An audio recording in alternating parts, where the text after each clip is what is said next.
Special chief secretary شہری ترقی تلنگانہ اروند کمار نے شہریوں سے خواہش کی ہے کہ وہ شہر حیدرآباد کے ٹینک بینڈ علاقے میں سن فن ڈے سے استفادہ کریں۔ ٹویٹر پر سرگرم مسٹر کمار نے کہا کہ ہر اتوار کو اس علاقے میں ہندوستان فوج کے band, arts and crafts stalls, Shilparamam کے صنعت کاروں کے پروجیکٹس کی فروخت اور فوڈ ٹریکس،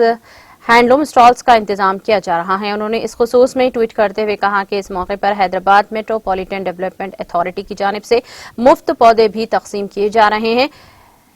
لیزر شو کا بھی اہتمام کیا جا رہا ہے۔ واضح ہے کہ ہر اتوار کو ٹینک بینڈ علاقے میں ٹریفک کے رخ کو موڑتے ہوئے یہاں پر عوام کے لیے تفریح کا انتظام کیا جا رہا ہے۔ گزشتہ 2 ہفتوں سے ٹینک بینڈ پر عوام کی تفریح کے لیے انتظامات ریاستی حکومت کی جانب سے کیے جا رہے ہیں، جس پر عوام کا کافی بہترین رد عمل سامنے آ رہا ہے۔ اس علاقے میں ہر اتوار کی شام ٹریفک تحدیدات عائد کی جا رہی ہیں تاکہ تفریح کی غرض سے یہاں آنے والوں کو سہولیات فراہم ہو سکے۔ ہر اتوار کی شام ٹینک بینڈ کی دونوں جانب 200 میٹر کے اندر کا علاقہ پارکنگ کے لیے الرٹ کیا جا رہا ہے۔ ایک شہری کی جانب سے ریاستی وزیر بلدی نظم و نسق کے تارک راما راؤ کو ٹویٹ کرتے ہوئے کہا گیا تھا کہ ٹینک بینڈ کے پاس گاڑیوں کی پارکنگ کا مناسب انتظام نہ ہونے کی وجہ سے سیر و تفریح کے لیے آنے والوں کو مشکلات کا سامنا کرنا پڑا ہے، جس پر انہوں نے رد عمل ظاہر کرتے ہوئے پولیس عہدیداروں کو اس سلسلے میں اقدامات کرنے کا مشورہ دیا تھا۔